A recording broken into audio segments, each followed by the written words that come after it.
Desde la ciudad de Cali, Colombia, para las naciones, la misión carismática al mundo presenta un mensaje de esperanza con los pastores Jorge y María Consuelo Villavicencio, quienes dirigen una iglesia multitudinaria de gran crecimiento en el suroccidente colombiano. Un mensaje de esperanza fluye desde el trono celestial, paz, sanidad, prosperidad y vida eterna. Cambio de corazón, liberación de todo mal. Ven, recibe de Dios Padre, Cristiano Festival, misión carismática al mundo, donde los milagros son realidad. Bueno, ¿cuántos tienen ese corazón bien preparado para recibir ese mensaje tan importante que Dios quiere sembrar allí en su corazón? ¿Cuántos? Quiero ver esas manos levantadas. Y si usted de esos, mejor si nos ponemos de pie y con alegría vamos a recibir el mensaje de la palabra que nos trae nuestro apóstol Jorge Villavicencio. Vamos todos juntos.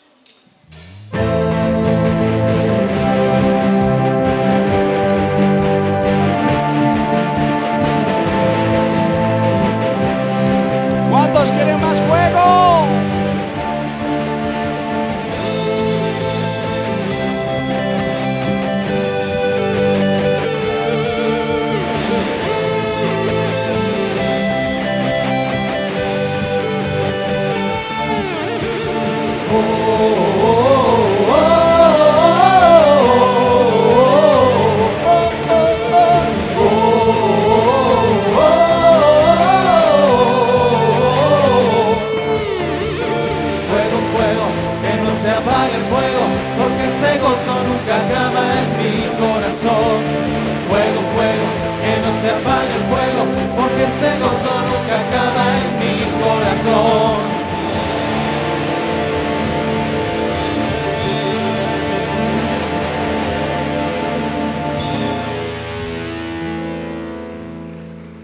Gloria a Dios. ¿Cuántos sienten ese fuego? Y no es el fuego de la carpa, no, es el fuego del Espíritu Santo. Aleluya. Yo agradezco a los hermanos que me mandan unos cuentos por Messenger. Me llegó que un avión estaba teniendo problemas en plena navegación de turbinas, pequeño, Cessna. Tenía 4 pasajeros y solo 3 paracaídas. Y el capitán de la nave empezó a decir: Mayday, Mayday, peligro, nos vamos a estrellar. Se le recomienda a los 4 pasajeros que cojan el paracaídas, se coloquen y se salven. El problema es que hay solo 3 paracaídas y hay 4 pasajeros. Uno de ellos era Roy Barreras. Y Roy Barreras dijo: no, yo soy un senador muy importante, de mí depende el proceso de paz, yo no puedo estrellarme. Cogió el paracaídas, se tiró, se salvó. El otro era Nairo Quintana. Él dijo: no, yo no puedo morir, yo necesito seguir dándole glorias al deporte colombiano. Cogió el paracaídas y se tiró. Otro era el Papa Francisco.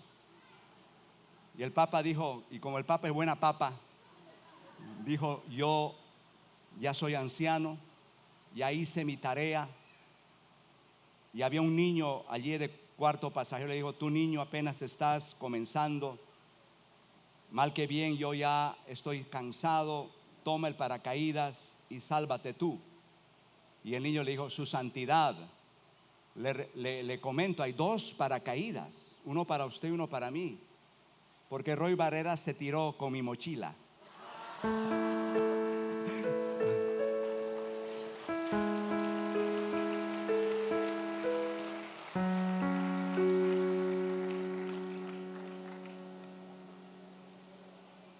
Estábamos hablando hace unos minutos de ese episodio de Juan capítulo 5, que nosotros al leer la palabra de Dios podemos encontrar mucha información.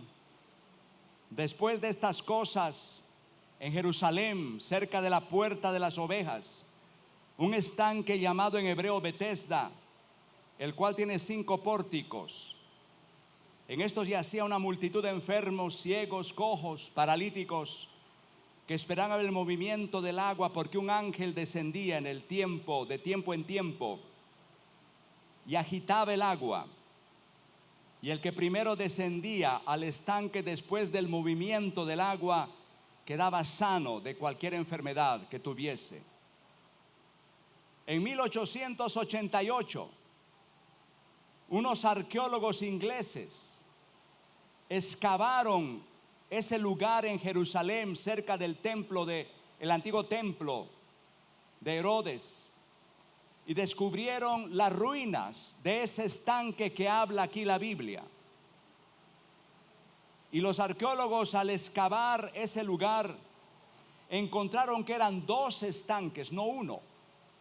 Un estanque pequeño y un estanque grande.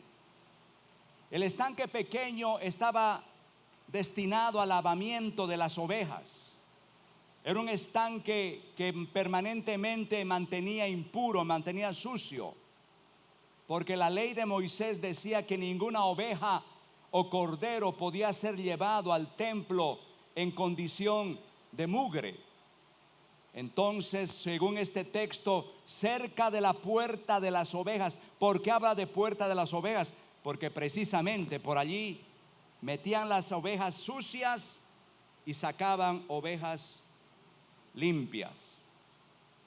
Y Jesús en muchas ocasiones estuvo observando ese desfile de las ovejitas que luego serían llevadas al altar para derramar sangre en propiciación por los pecadores. Y él estaba viendo ese desfile de ovejas, y en su corazón él sabía que él sería en unos meses el Cordero de Dios, que en lugar del hombre iría a una cruz, sacrificándose a sí mismo como cordero llevado al matadero.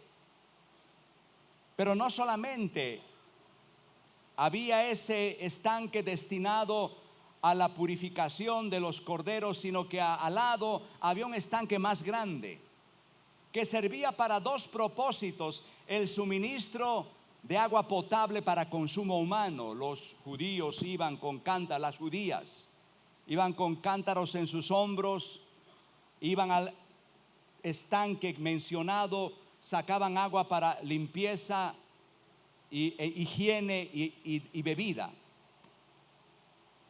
Esos 2 estanques estaban rodeados de 5 pórticos.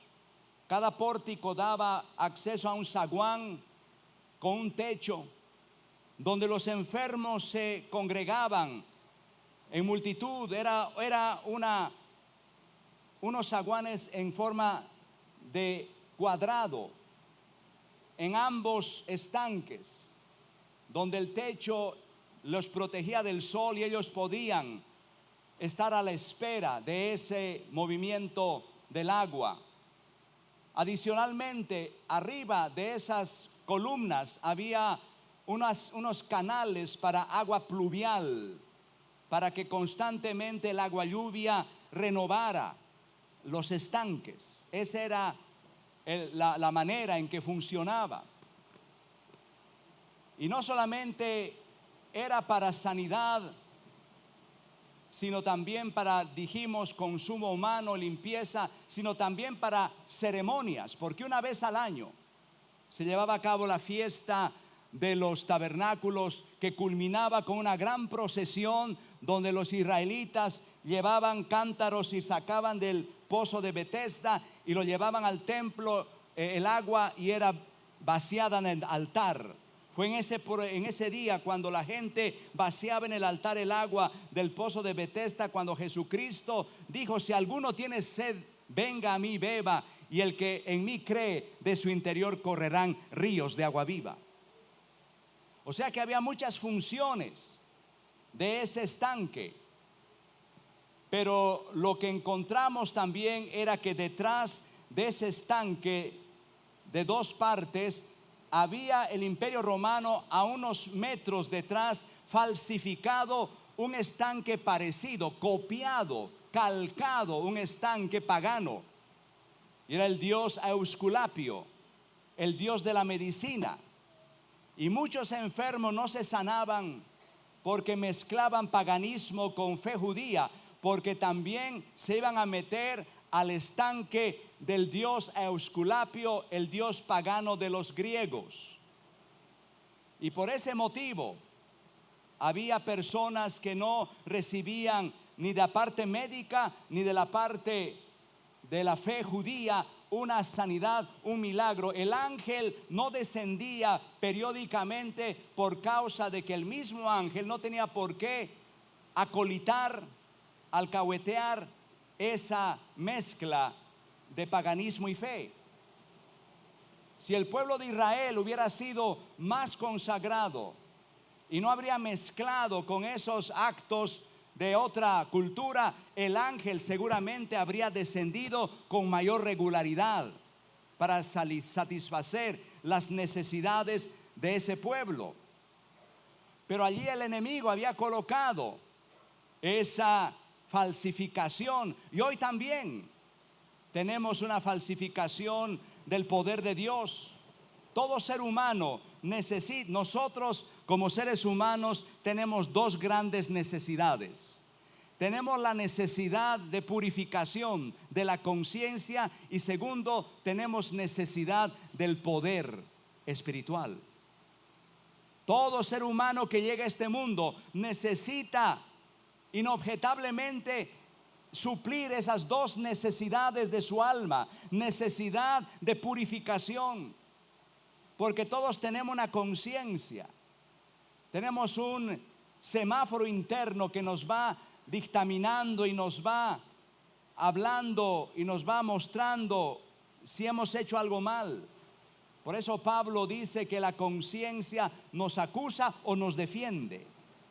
Por eso Pablo habla de que somos lavados por la sangre de Cristo de nuestra conciencia de obras muertas para servir al Dios vivo. Esa necesidad de limpieza interna se revela a través de los grandes peregrinajes que aún al sol de hoy los seres humanos ejecutan. Por ejemplo, en Europa, en estos meses, 7 millones de europeos están transicionando en una procesión desde toda parte de Europa hasta la Catedral de Santiago de Compostela en España. 7 millones con el propósito de ser perdonados de sus pecados. Y en las religiones no cristianas, en el mes de agosto van a llegar 10 millones de asiáticos, en su mayoría de la India, para sumergirse en el río Ganges, porque el río Ganges una vez al año se abre para purificación de los pecados, y 10 millones de asiáticos entran desesperados al río Ganges con la necesidad de poder hallar el perdón de sus pecados. El problema es que al río Ganges entran pecadores secos y salen pecadores mojados. ¿Por qué? Porque lo único que limpia el pecado se llama la preciosa sangre del Señor Jesucristo, que ha sido derramado en la cruz del Calvario. Nosotros los cristianos tenemos esas tres fuentes de limpieza. Primero, la sangre. Dice la Escritura, según ya todos conocemos, fuimos rescatados con la preciosa sangre del Señor Jesucristo. Zacarías 13:1. En aquel tiempo habrá un manantial abierto para la casa de David, para los habitantes de Jerusalén, para la purificación de los pecados y de las impurezas. Venid luego, dice Isaías capítulo 1:18, dice el Señor, y estemos a cuenta, si vuestros pecados fueren como la grana, como la nieve serán emblanquecidos, si fueren rojos como el carmesí, vendrán a ser como blanca lana. Cuando los misioneros llegaron al África y predicaron este versículo, cuando África no era cristiano, cuando era un continente pagano, los misioneros predicaban este texto y no les entendían, porque en África no se conoce la nieve, nunca nieva. Y al decir serán blancos como la nieve, los africanos quedaban perplejos. Y cuando ellos escuchaban este texto, si fueran rojos como el carmesí, vendrán a ser como blanca lana, tampoco entendían, porque en el África no hay ovejas, es muy tórrido, es muy tropical. Entonces los misioneros tuvieron que hacer una transliteración de este versículo y dijeron más bien: si vuestros pecados fueron rojos como la grana, vendrán a ser tan blancos como la pulpa del coco. Y ahí sí entendieron. ¿Cuántos saben que hay poder en la sangre del Señor Jesucristo? Y también tenemos el poder de la palabra de Dios. Y a vosotros, Juan capítulo 15 versículo 3, estáis limpios por la palabra que os he hablado. ¿Cuántos han experimentado que cada que leemos la Biblia es como si nos pegáramos un duchazo, una limpieza? La palabra de Dios nos va limpiando. Y también tenemos el poder del Espíritu Santo, porque dice Tito 3:5 que hemos sido lavados, purificados por la renovación del Espíritu Santo. ¿Cuántos le dan una bienvenida al Espíritu Santo que nos purifica y nos renueva? Había una aldea, hablando del África, donde la gente satisfacía sus necesidades de agua potable a través de un río cristalino que cruzaba la aldea. Y toda la gente vivía feliz porque tenía un río bastante bonito y fresco y de aguas claras para suministrar la bebida vital para la existencia humana. Pero un día los aldeanos comenzaron a enfermarse, a infectarse, y vinieron unos científicos de la Organización Mundial de la Salud a investigar por qué esos enfermos estaban tan graves, y no pudieron encontrar una clara respuesta hasta que analizaron el contenido químico del manantial y descubrieron que estaba contaminado. Y se preguntaron cómo puede estar contaminado este manantial, y fueron siguiendo al nacimiento de una montaña donde de encima de una colina brotaba el nacimiento del agua, y encontraron en su investigación que se habían atorado en el mismo nacimiento 2 jabalíes, que son marranos muertos salvajes. Y como nadie se había dado cuenta, esos 2 cadáveres estaban contaminando toda una población. Y esos fueron quitados, y así volvió la normalidad a la aldea. Eso sucede en nuestras vidas.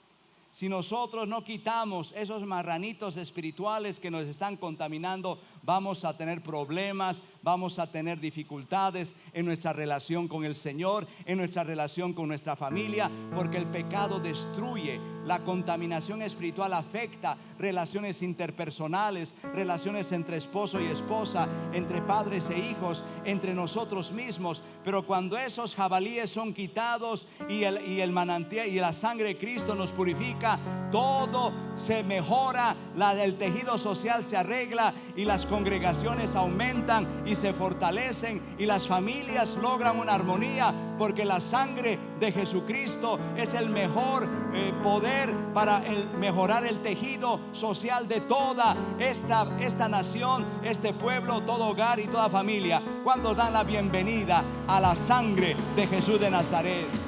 Denle un fuerte aplauso al Señor. Pero también nosotros, los seres humanos, necesitamos, en segundo lugar, poder. No solamente necesitamos purificación, necesitamos poder espiritual, porque como dije anteriormente, hay variables que no manejamos, hay situaciones que no controlamos, hay problemas que escapan a la capacidad humana de solución. Hay problemas que se van a presentar en nuestras vidas que no pueden ser solucionados por juventud, por sabiduría, por capacidad, por entrenamiento, por estudios. Podemos ser muy estudiados y debemos estudiar, porque Dios no quiere que nos quedemos siempre bobitos.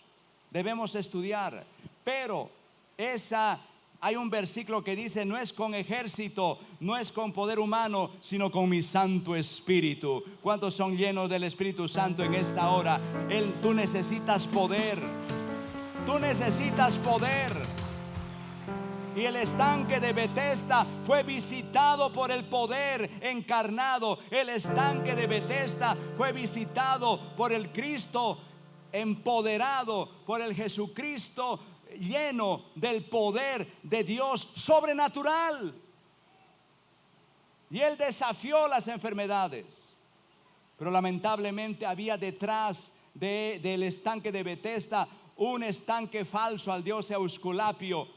Y también hoy la gente busca sanidades extrañas, sanación pránica.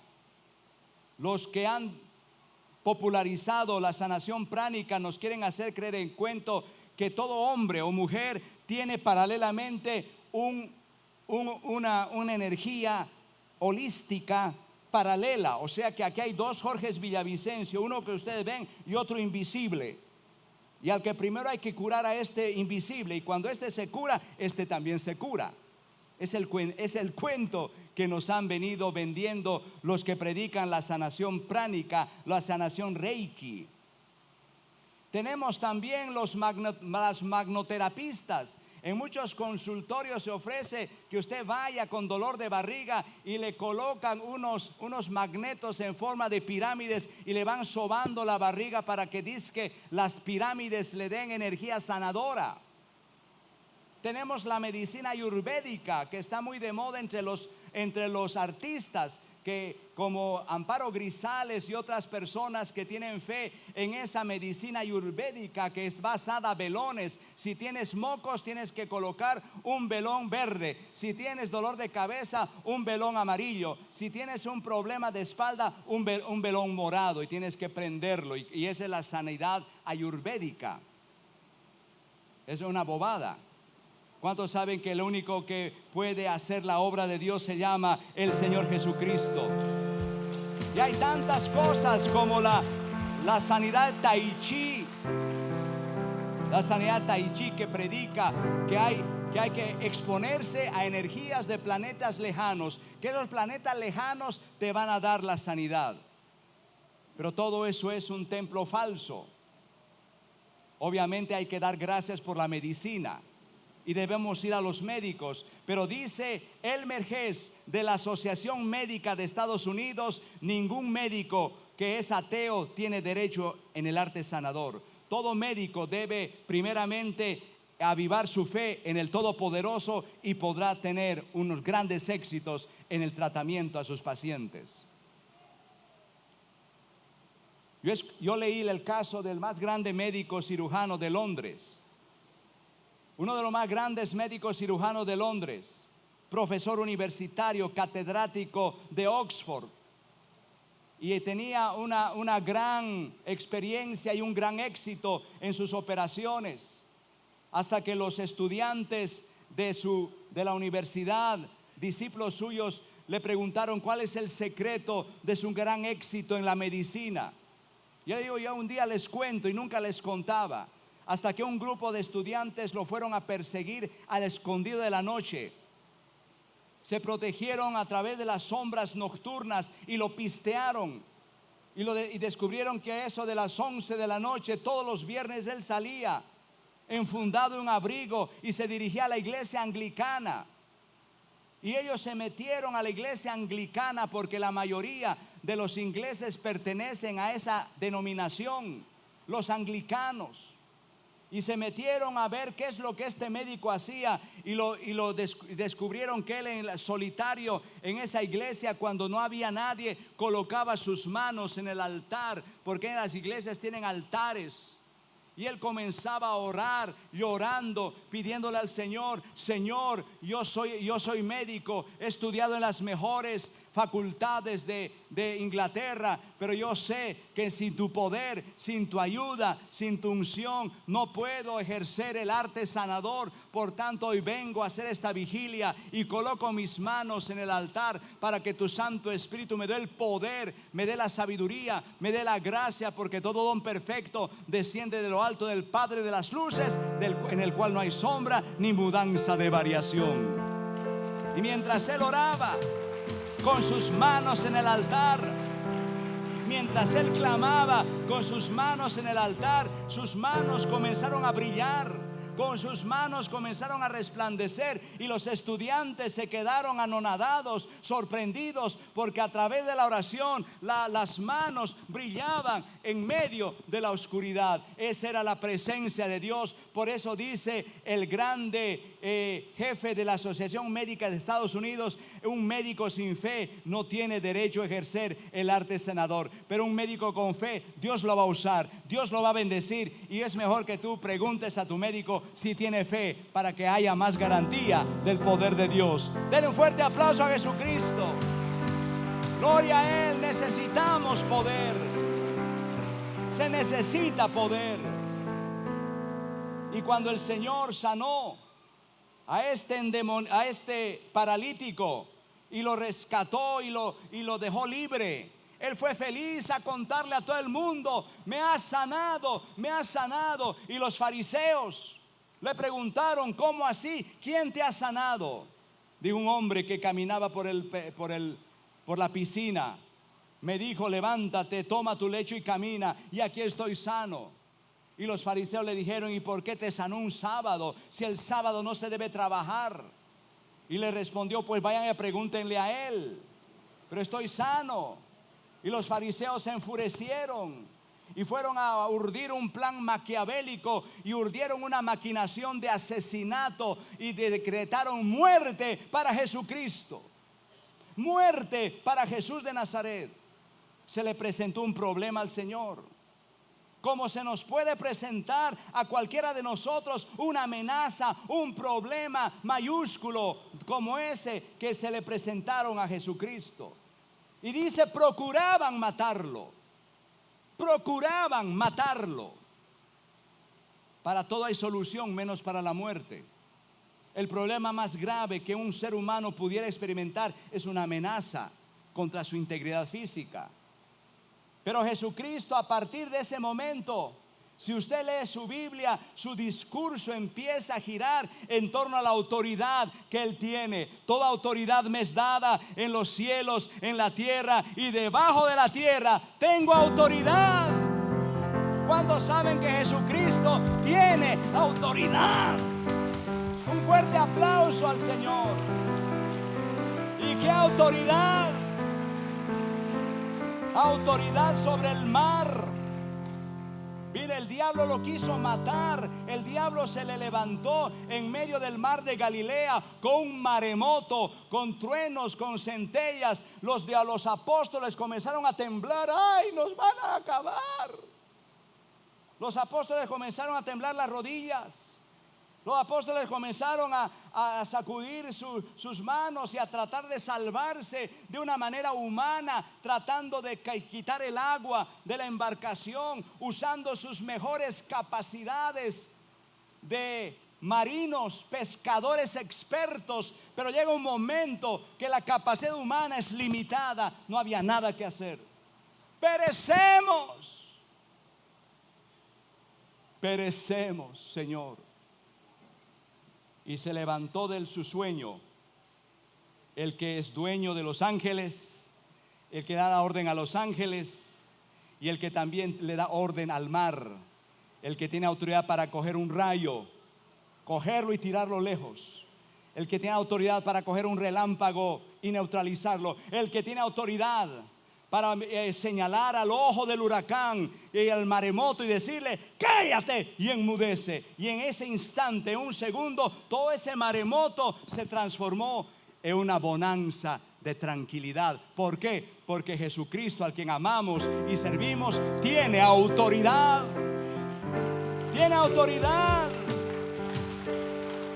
Tiene autoridad contra la pobreza, puede multiplicar los peces, los panes, tiene autoridad contra los leprosos, tiene para sanar leprosos, tiene autoridad en todas las áreas. Y un día Él dijo unas palabras muy poderosas: mi autoridad te la doy a ti. La autoridad me es dada, pero también Él dijo: os doy autoridad para hollar serpientes y escorpiones. De manera que nosotros no tenemos por qué pasar la vida con una serie de ataques del diablo, con una serie de problemas insolubles. Tenemos que levantarnos con la autoridad que tenemos en Jesucristo y neutralizar en el nombre de Él todos los ataques del enemigo, amenaza de muerte, amenaza de problemas, pobreza, escasez, toda suerte de tribulaciones. Tú tienes autoridad para neutralizar todo eso, lo malo que viene a tu vida, porque el Señor Jesucristo es comparado, el Espíritu Santo es comparado con un río guerrero. Es algo que a veces no entendemos. Y este es el versículo para aclarar esto y ir terminando la enseñanza de hoy. Isaías 59:19. Vendrá el enemigo, pero como río, el Espíritu del Señor levantará bandera contra él. ¿Cuántos están comprendiendo este texto? El Espíritu Santo se vuelve un río que ataca, un río que se lleva lo malo, que se lleva tus enfermedades, que se lleva tus tragedias, que arrastra tu pobreza y tu escasez, tus deudas, y las lleva lejos, porque el río es poderoso. Hay un río poderoso que sale del templo del Señor, dice el libro de Ezequías. ¿Cuándo se entusiasman? No hay entusiasmo en esta hora. Gloria a Él. Vendrá el enemigo, puede venir el enemigo, pero como río el Señor levantará bandera contra él. Dale un fuerte aplauso a Jesús de Nazaret. Vamos, vamos, más fuerte esa alabanza, más fuerte ese aplauso. Si usted o algún familiar suyo está pasando por una situación difícil y desea recibir apoyo espiritual, consejería o desea que oremos por usted, llámenos en este momento a nuestra línea directa 524-4403, 524-4403, que con gusto lo atenderemos.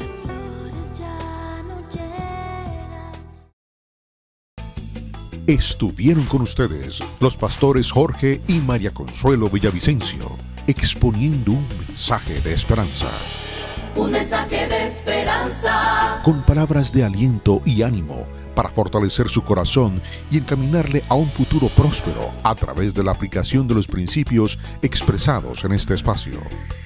Los pastores Villavicencio le invitan personalmente a participar de las reuniones de milagros que se celebran en la Megacarpa del Milagro, ubicado en el barrio Mayapán, calle Octava 8210, enseguida de los almacenes La 14 de Paso Ancho. Los sábados a las 5:30 de la tarde y 7:45 de la noche, y los domingos a las 9 de la mañana.